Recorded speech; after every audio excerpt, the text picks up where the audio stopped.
اهلا بيكم في حلقه جديده من اومنيفيرس واتشر. عرفنا ان روبرت داون جونيور هيرجع لعالم مارفل السينمائي في دور دكتور دوم، لذا النهارده هنستغل الفرصه ونتكلم على دكتور دوم في الكوميكس وناخد فكره عنه وعن قدراته. دكتور دوم هو شخصيه تبع مارفل كوميكس. اول ظهور ليه في الكوميكس كان في شهر ابريل سنه 1962. الكلام ده كان في العدد رقم 5 من ست الكوميكس فانتاستيك فور على ايد العظماء ستان لي وجاك كيربي. اسمه الحقيقي هو فيكتور فون دوم. هو سوبر فيلن، اوقات بيبقى انتي هيرو، هو العدو اللدود لفانتاستيك فور، وان كان حارب ناس تانية زي الاكس مان والافينجرز، ايرون مان، سبايدر مان، بلاك بانثر ودكتور سترينج. هو متصنف رقم 4 كأعظم سوبر فيلنز في تاريخ الأعمال الفنية من قبل مجلة ويزارد، ورقم 3 بالنسبة لأشرار الكوميكس طبقا لأي جي إن، وهو بإجماع الآراء هو أعظم سوبر فيلن في تاريخ مارفل كوميكس. هو اتولد لأب وأم غجر في دولة أوروبية اسمها لاتفيريا. أمه اسمها سينثيا، كانت ساحرة، عملت ديل مع مفيستو علشان تحارب اضطهاد البارون لشعبها. أخدت قوة كبيرة مش بتعرف تتحكم فيها، بتموت. مفيستو بياخد روحها. بنشوف الأب شغال هيلر. رجالة البارون بياخدوه عشان يعالج مراته اللي كانت بتحتضر، مش بيعرف يعمل معاها حاجة، بتموت. هو بيهرب وهم بيطاردوه وهو بيموت متجمد. بعد كده بنشوف ان فيكتور بيصمم ان هو يتعلم اكبر قدر ممكن من العلوم وفنون السحر عشان يعرف ينقذ امه. هو بعد كده بيجيله منحة من جامعة في أمريكا إن هو يدرس هناك. بالفعل بيوافق على الانضمام للجامعة دي. بيروح بيقابل ريد ريتشاردز اللي هو بعد كده في المستقبل هيبقى مستر فانتاستيك. الاتنين ما كانوش بيطيقوا بعض، وبنشوف إن ريد بيعمل برانك في فيكتور إن هو بيبدل اسمه على الجايزة اللي هو خدها، بدل دوم يخليه دوف. بيكونوا أكتر اتنين متفوقين دراسيا في الكلية لدرجة إن هم بيبهروا أعضاء هيئة التدريس. فيكتور بيبقى مهووس بالإسقاط النجمي للأبعاد الأخرى عشان يعرف ينقذ أمه من ميفيستو. بيجيله ريد بيقول له أنت حساباتك مش دقيقة، هو بيتجاهله، بيحصل انفجار في الآلة. ده اللي بيؤدي لحدوث ندبة في وش فيكتور. بعد كده هو بيطرد عشان هو بيعمل تجارب غير أخلاقية، وبيلوم ريد على ان وشه اتشوه وعلى انه اترفد من الكليه. بيسافر العالم، بيروح قريه فيها رهبان من التبت بيعملوا له درع وقناع. بيسمي نفسه دكتور دوم. بيرجع على لاتفيريا، بيطيح بالنظام الحاكم، بيعلن عن نفسه ان هو الملك الجديد، وبيقرر يستخدم الموارد بتاعه دولته ان هو يسيطر على العالم عشان يرجع النظام للبشريه. الموضوع ده بيخلي ابطال كتير يحاربوه، من ضمنهم فانتاستيك فور. بيخطف سو ستورم عشان يجبر فريق فانتاستيك فور ان هم يسافروا عبر الزمن الى الماضي ويجيبوا له احجار ميرلين الغامضه، بس هم بيجيبوا له الصندوق فاضي. بيضحك على نامور بعد كده وبيتحد معاه عشان يدمر فانتاستيك فور، والمخطط ده برضه بيفشل. بيحارب فانتاستيك فور بعد كده كتير، وكان كل مره بيتغلب لغايه لما بتيجي المره اللي هو بيسرق فيها قوه سيلفر سيرفر. بيكون واحد من اقوى الكائنات في الكوكب، بيعرف يتغلب على الفريق، بيثير الفوضى والدمار حوالين الكوكب. بيتم خداعه ان هو يطير للحاجز اللي عمله جالاكتوس حوالين الكوكب، قدراته بتروح منه وبترجع لسيلفر سيرفر. بيتبنى طفل اسمه كريستوف فيرنارد، بيخليه ولي عهد ليه.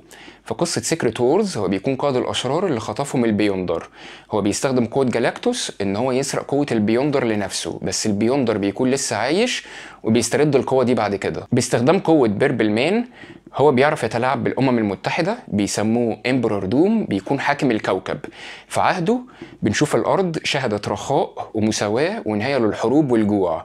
وندر مان ما كانش متأثر بالسيطرة العقلية دي، بيحرر زمايله الأبطال اللي بيحرروا الأرض من حكم دوم. بمساعدة دكتور سترينج هو بيعرف يحرر أمه من ميفيستو.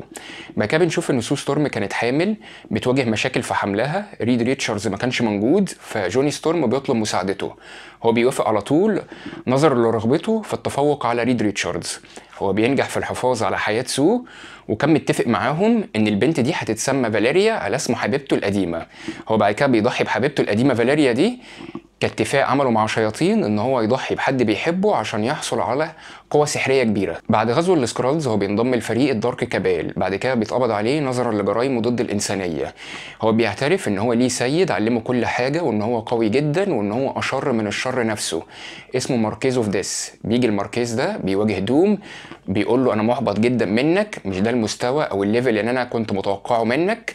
بعد اكتر من 20 سنة كسوبر فيلن انت كنت راضي انك تبقى ملك لدولة اوروبية غير معروفة. لا، الكلام ده ما ينفعش.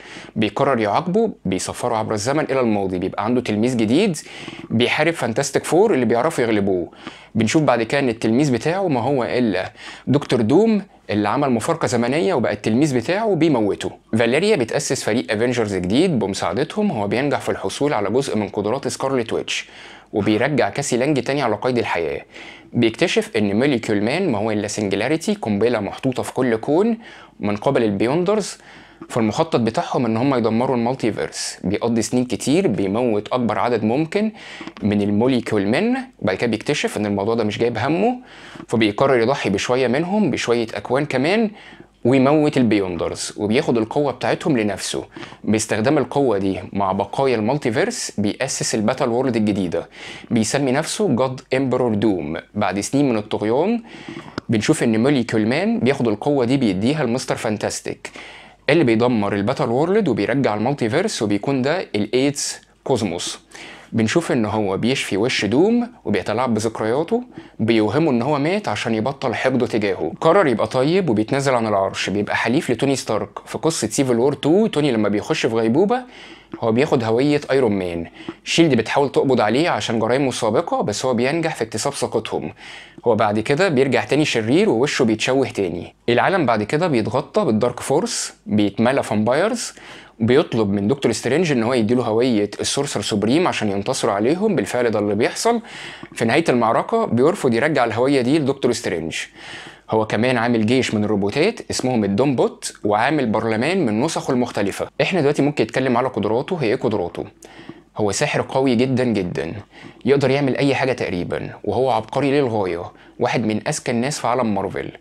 هو بيفهم في مجالات علم لا حصر لها، وهو أستاذ في الفنون القتالية، قائد بالفطرة ومعاه حصانة دبلوماسية، خبير بالأسلحة، رسام وموسيقار، وبيتكلم لغات كتير. بالإضافة إن البدلة بتاعته المصنوعة من التيتانيوم بتديله قدرات كتير زي قوة بدنية كبيرة جدا، تليبورتيشن، طيران، رؤية معززة، والقدرة على إنشاء فورس فيلد، بالإضافة لعشرات من المميزات التانية. بالنسبة لظروف الأعمال الفنية فهو ظهر في أعمال كتير جدا. يعني بالنسبة للأنيميشن ظهر في 15 مسلسل، بالنسبة لللايف اكشن ظهر في 4 افلام، وظهر في اكتر من 10 العاب فيديو جيمز. وزي ما احنا عارفين روبرت داوني جونيور هيقوم بدوره في عالم مارفل السينمائي، والموضوع ده عامل جدل ما بين مؤيد ومعارض. بس كده دي كانت حلقة سريعة اتكلمنا فيها على دكتور دوم في الكوميكس. انا حاولت اذكر اهم القصص اللي هو شارك فيها. الراجل قديم جدا في الكوميكس، ظهر في اكتر من 900 عدد. انا عايزك دلوقتي تقول لي في الكومنتس انت ايه رايك في الشخصية دي، انت مؤيد ولا معارض ان روبرت داوني جونيور هو اللي يجسد الشخصيه دي. احنا الحلقه الجايه هنتكلم على حاجه جديده. لغايه الحلقه الجايه ما تنساش تعمل لايك وشير، ولو انت مش عامل سبسكرايب اعمل، وما تنساش تضرب الجرس.